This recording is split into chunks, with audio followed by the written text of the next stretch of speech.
One main question that will be on the lips of many people is, what are my prospects with a religion degree or anthropology degree? What are my prospects in Canada? My answer to you will always be a yes. The startup for a policy analyst is within the realm of $60,000 to as much as $90,000. And that depends on whether it is a government job or it is a not-for-profit. Policy as it relates to government would require that first and foremost that you have a subject matter understanding of the course you studied. If you check for most of the job requirements in the policy domain and the policy and research domain, you will notice one thing clearly. They will just simply say a social science degree is the first thing they need. If you apply to 100 jobs, for instance, chances are that 5 will come back to you. You have to be your biggest fan.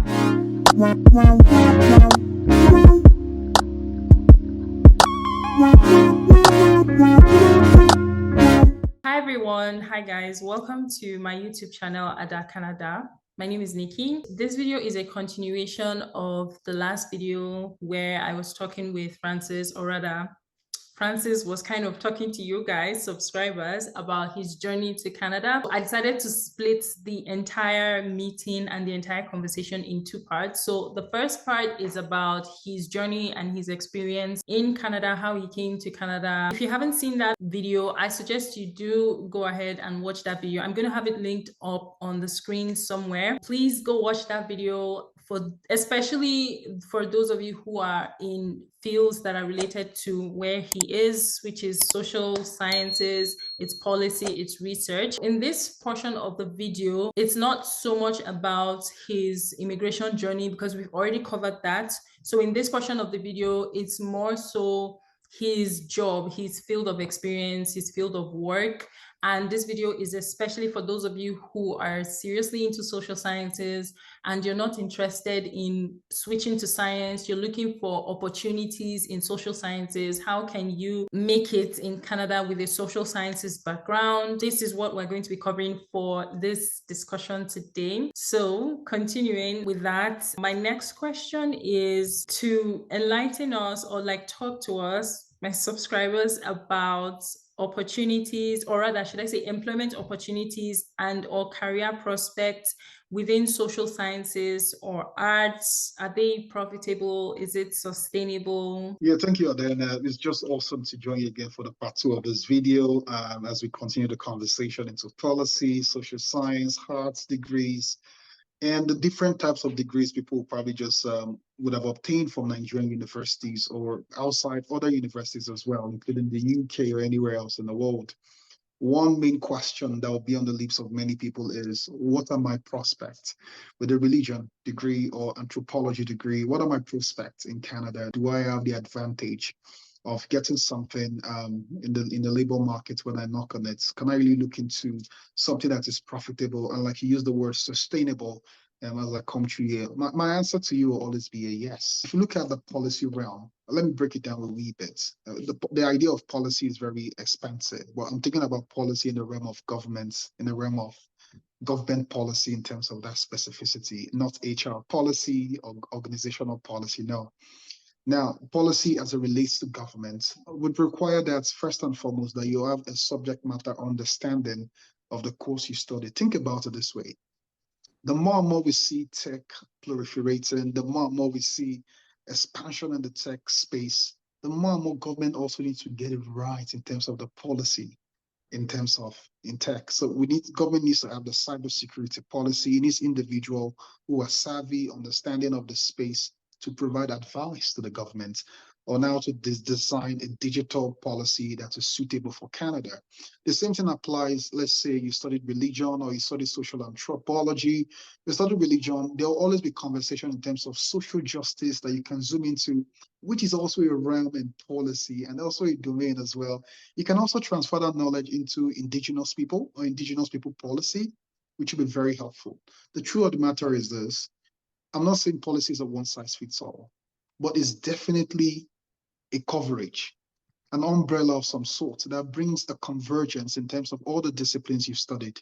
Now, if you check for most of the job requirements in the policy domain and the policy and research domain, you will notice one thing clearly. They will just simply say a social science degree is the first thing they need. So And other things will require are other components are things you can easily learn from YouTube, from Coursera, with deep work.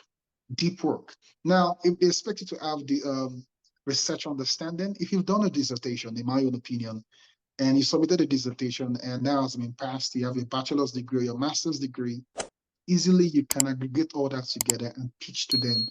They can actually be a policy analyst in that domain. So for me, really, your social science degree does count. It has something you can really pick up. And think about the pay in the sector. It's not that bad. The pay in the sector, like I say right now in Canada, like the startup for a policy analyst is within the realm of 60,000 to as much as $90,000. And that depends on whether it is a government job or it is a not-for-profit. Some not-for-profit tends to pay higher, and some government tend to pay, depending on the province, tend to pay a little bit lower than the threshold. So it's just all about where you're knocking on the doors.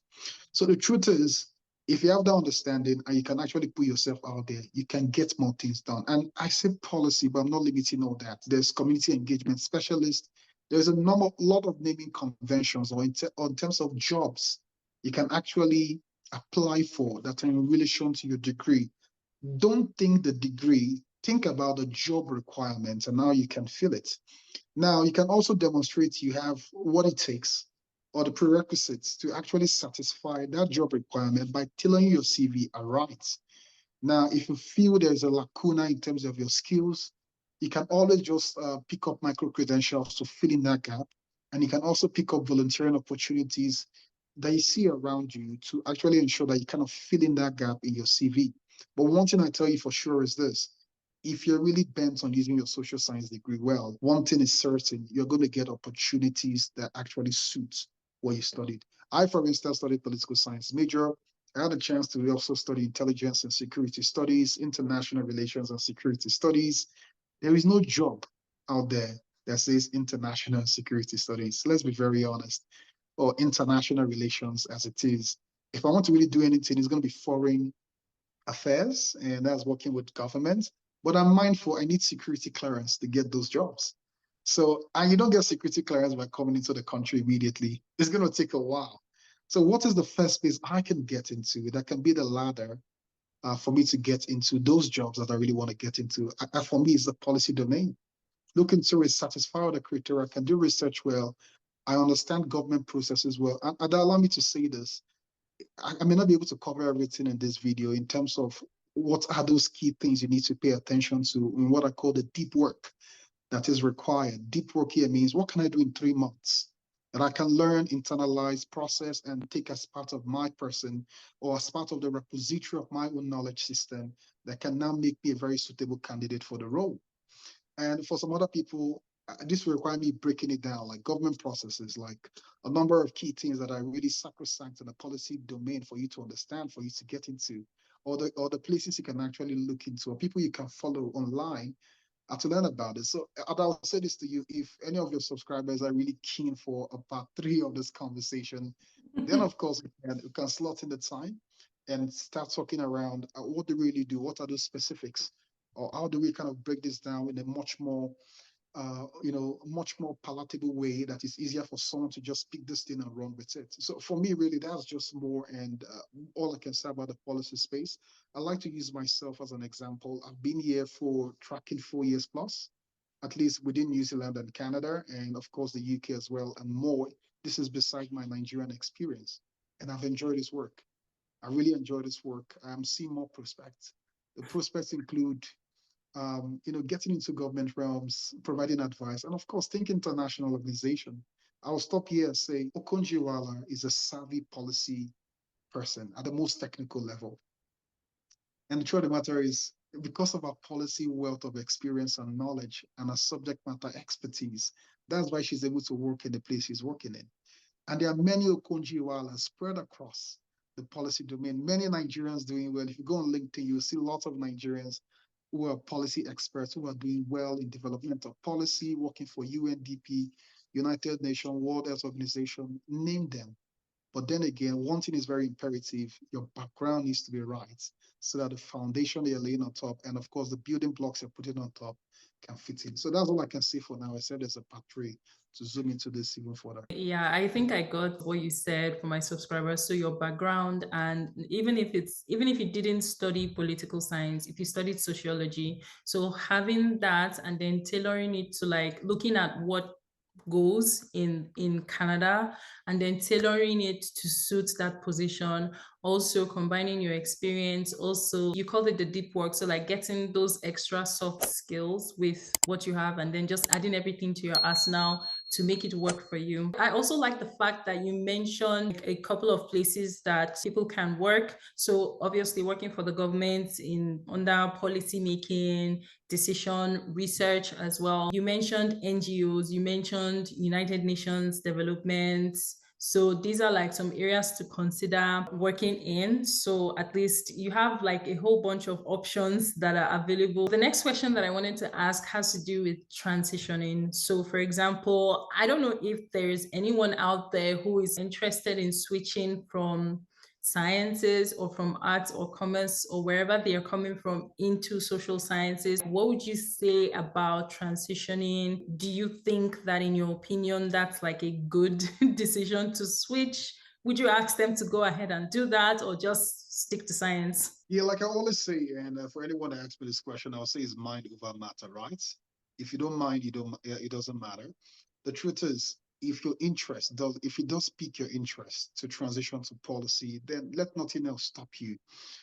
There's one saying I always say to people: if you take out 6 months of your life to focus on a particular field, I promise you, you will not remain the same. Just 6 months, focus on a particular issue. No one will touch your back when you're done. Just six deep work. Now, like I say, if somebody's moving from the sciences or the tech space, you've done a lot in that realm and you want to transfer that knowledge into the policy domain. Let's say you're a tech expert, a tech connoisseur, or you're a cybersecurity savant, and you really want to come through into the policy realm and advise government of cybersecurity threats in the future, things to actually do to protect either Canada's cybersecurity ecosystem and the likes, that transition to policy can naturally be an easy go and fit in. But truth of the matter is, like I say, if the person needs to understand how government policy processes works, and truth of the matter, these things are not really very difficult to internalize and comprehend. It's something you can actually go online and voraciously consume the content, but you need to know the right places to look. You need to speak to the right people, people that have the frontline experience and understanding of the field to be able to guide you and point you in the right direction. That's very helpful. But nonetheless, a lot of them can be done through self-work. So if somebody has been in the tech space and wants to move, absolutely, I will encourage that transition to happen if that's something you want to steer your career path to. There's also another phase of transition. Those in the social science domain that wants to transition to policy per se. So this is people that have studied social science courses and arts courses and now want to focus to policy. Now, they may not really have an understanding of how the policy ecosystem works, particularly how it plays out in the government realm. So for them, one of the key things they lack is getting that knowledge. That knowledge is that piece of the jigsaw that will bring everything together. Until they get that knowledge, everything else may not fall into place. So that's why I'm really very keen to have a part three of this conversation, a chance to really say, this is the jigsaws you really need to bring together. These are the pieces, the components that you need to tie together. And you can now have that understanding to now zoom into the space. The truth of the matter is, once you have that part of the jigsaw sorted, that transition is very easy. Think about it. If someone wants to get into tech today, the person has to do courses online, a lot of courses online. So why now the same thing should also apply when you're coming to the policy realm. You have to do some courses online. You have to know what you need to know, what you need to know to be able to do the work you need to do, so that you don't have this imposter syndrome. You don't feel personally like a fraud. What am I doing here? No. So that when you step in, you're like, you know what? I know this. I can now grow what I already know at the level of the theory. I can now grow that into the realm of practical. That's the essence of job experience, transitioning from theoretical understanding to practical understanding to get paid while doing that. So I think that's also another very critical part of transitioning that is very important. And the last phase of transitioning is people that have had policy work experience in Nigeria that have now come abroad and asking themselves, do I go to tech because it's what pays, or do I stay in policy and just keep doing that path to the place I want to get to? For me, look, I always say to people, if you've done policy work in Nigeria, don't discount that knowledge you already have. Whether it is in a not-for-profit, an NGO, international or domestic, while in Nigeria, that knowledge is profitable. And for me, I can always say to those people, if you feel like you are not up there yet, why don't you start by getting into not-for-profit first? Not-for-profit will give you a much more safer landing strip for you to really kind of test the waters. And once you've tested the waters, you can now build the muscles to say, you know what, I'm stepping up to government to do more work. So for me, this is just the composite of transitioning. And if I want to speak of my personal experience in terms of how the transitioning works, I moved from international relations, as it were, as a professor, as I was once upon a time, to policy work core.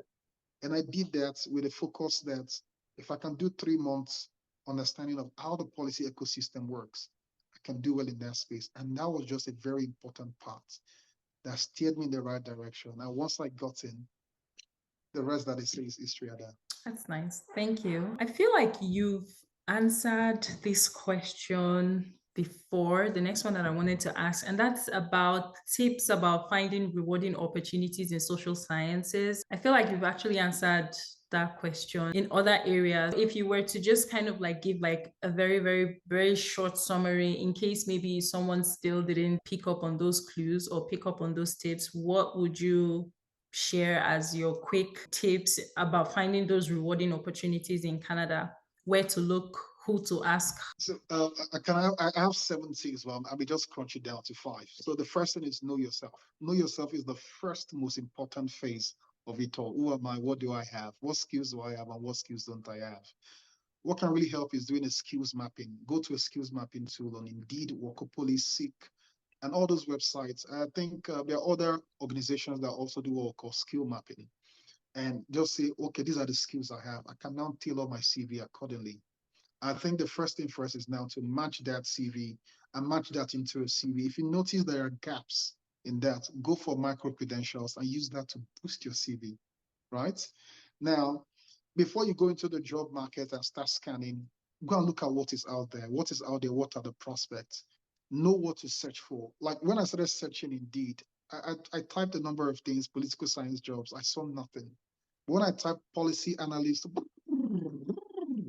A whole you bunch know, of a lot them. of them were coming a lot and a lot. Every day I get notification from Seek. Lots of jobs are coming on a regular in different places scattered all around Canada. Some are hybrid, some are remote, some are in person. Truth of the matter is, once you have the right search prompt, it's easier for you to go in and find out what works for you. And once you've gotten there, look at the requirements. Do I meet the requirement? Now, don't get carried away by saying you have to have 5 years experience. All those things could be very scary, but look, it's mind over matter. You can actually demonstrate that all you've done in the past. You can convert, for instance, your years studying a social science degree as some very tangible experience for research. You could say, I've been um, a research specialist while you are there. So research specialist and a master student. That counts as an experience. A lot of people don't know how to put themselves there. So you put that together, total that together, look at the skills you don't have, in terms of core government processes and work, get that and integrate that. Now, if you're searching for jobs actively, go on LinkedIn, talk to people, write emails. Hey, hi, the recruiter. There are many technical recruiters out there. Write them emails, but ensure you are writing something sweet and solid. Sweet and solid here means let your writing be enticing. Look, they are cold emails. You're reaching out to them in a very cold fashion. So they might come back to you, they might not come back to you. Remember, you're the one looking for something. So there's no need to be shy, right? So you keep on Yes. sending emails, craft it to them, when in those emails, at least try and say something that you have some knowledge about the company, that you've seen something that they're trying to put out there, and that piques your interest. And you also explain your skills. If they have an email address, you can use Apollo to find the email address of the recruiter, send them emails. Now you define something, so you have to get the thing. So once you've gotten that, I am certain if you If you throw out, if you throw, once you've gotten all those step one and step two correctly, start throwing your CVs around. Remember, you've done the good work of tailoring your CV right. Throw your CV around. You are hungry. Spread your net. If you want to catch fish, for instance, spread the net so wide so that a lot of fishes will come. One thing I will tell you is the crab will come in, the tilapia will come in, all kinds of fish will come in. It is enough for you to now start selecting which one you pick and which one you will not pick. At the end of the day, you will land interviews. When you land interview, there's another phase. You have to kill it. There are a lot of tips for how you can do the STAR approach to land interviews. And once you land that, ensure you pass the right written component of it. And that if you apply to 100 jobs, for instance, chances are that 5 will come back to you. And if you keep knocking, for every mistake you make in every interview, you can use that to prepare for the next one till you get the job you need. And I'm telling you, it's going to be a social science job as well. I know some people that have come to Canada recently. In less than 2 months, they've gotten a social science job that pays them well. Yeah, some of them are starting all over again. 70, 75 is not that bad for starters. And of course, when they do annual review, they will get to the realm of 90 and ultimately first realm of 6 figures. And that's some level of comfort if you think about what And you all that have to means. So start from to somewhere. try everything, say that again. No, I said you have to start from somewhere to get, to like your You know, desired just destination. and it just goes back to what I said about the lack phase. In the beginning, it looks tough, but it's not tough in the ultimate. Check all those people that have sustained the momentum while abroad. Some of us came here. I've worked in the factory when I was in the UK. I've worked as a bartender. I've done all kinds of jobs, but I don't do those anymore. Like we've been there, we've done that. We've gone past the lag, we've gone past the steady. We're in cruise control phase or the acceleration phase. We know how this thing works, right? And it gets better with time. And that's the truth we need to tell our person. It gets better with time. So the truth is, once you get that job, after you've gotten that job, because ultimately you will if you keep knocking, if you don't give up, ensure you have a career plan. How long do you want to stay here? What are those things you need to learn? What are those things that are important to you? Once you've learned them, now have your exit plan, because inside Japa Day, that's it. Because you can stay in a place and stay stagnant, and you're not having upward mobility. But you can come to a place, you stay in a certain time, you've learned everything you've learned, you now repackage that as your experience and apply elsewhere. Now, when you do that, one thing I know about upward mobility is you can never earn the same or lower than your last salary. You always earn higher. And that's it. When they tell you how much have you earned, this is what I can do, this is the output I received, you get 15K jump, you get 20K jump sometimes. And all those things are really going to rub off on how much comes back to you at the end of the day. So that's the entire ecosystem on transitioning mind over matter. People need to ensure that they put their foot on the pedal and accelerate true and true. You cannot undermine the place of deep work. Deep work is sacrosanct. That is what separates the boys from the men. That's what separates the wheat from the chaff. If you do the deep work, it will show. It's the concept of show working. When you talk, people know your worth. They know you know what you're saying. It's very easy. And that's why spend some time, learn all that you need to learn. Take some time off entertainment and just do the deep work to just get yourself on the top now. So that when you get in front of government, when you get in front of ministers, like my job requires, it will be easy for things to flow. I will end by this or that. I met with the Prime Minister of New Zealand one-on-one. I also took a picture. It's deep work. It's deep work that will get you there, right? Because if I'm not prepared, how do I get to step into those opportunities? And besides the minister, I've met ministers of governments, and this is really where we want to go. And these are the things that give you boost and give you impetus to keep doing the work you're doing in your space. Wow. I don't even think there's anything left for me to say again, but thank you very much. Do you have any final words, or were those all your final words? I can say one more thing, in terms of final words. I really want to thank you, Ada. I want to thank all the subscribers that have tuned in to listen to Ada. Remarkable journey of making important YouTube video that offers snippets, tidbits, and important steps that really kind of help people shape their relocation journey and their experience here in Canada. These tips are very important. There is never any too much of information. Information is what separates people. Information is also what sets you apart. My strong motivation to people out there is really, if it matters to you, push forward. I used to say one thing like in pidgin English, now we'll give up, now you lose, right? If you Yes, give I up, know then you always use that statement. absolutely if you give up, now you lose. You know, think about it. 7 years ago, I've never, like, how many years ago? 10 years ago, I can't remember now. I have never been to no country. I look at it now, 54. Look, right? 54 looks like an impossible number, but I just asked myself, how did I do it? The truth of the matter is, if you think about it, I was washing plates at one time in Premier Inn Hotel in the UK, but we don't wash plate no more. We go to Premier Inn now to have dinner. We'll go to all those five-star places to have dinner once in a while, not every day. And you look back and like, oh wow, this was my story back in the day, but this is where I am now.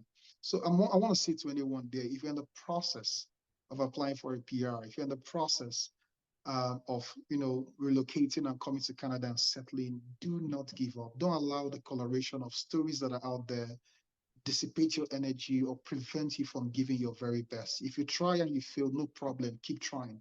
That's the truth. All of us learned from our mistakes and from our experience, and that is what has shaped us. Ensure you bandy up with people that put you to the right direction.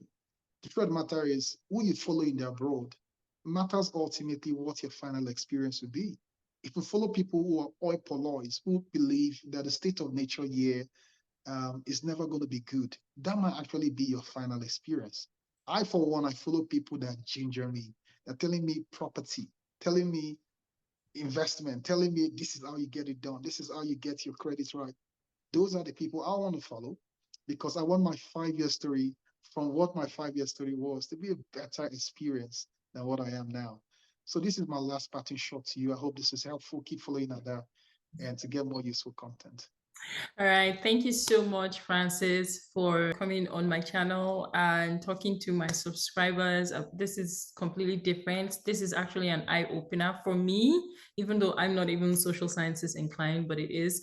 And guys, I hope it is an eye-opener for you. If you have any questions at all, please put them down in the comment section. If you liked this video, please do not forget to click that like button, subscribe to my channel for more videos like this, and also turn on your post notifications so that you never miss another video like this. Who do you want me to interview next? If there is any area, any sector that you need more information on how it's profitable in Canada, put it down in the comment section as well. But yeah, guys, stay tuned and I'll see you guys in my next video. Until then, stay safe. Bye. Everyone.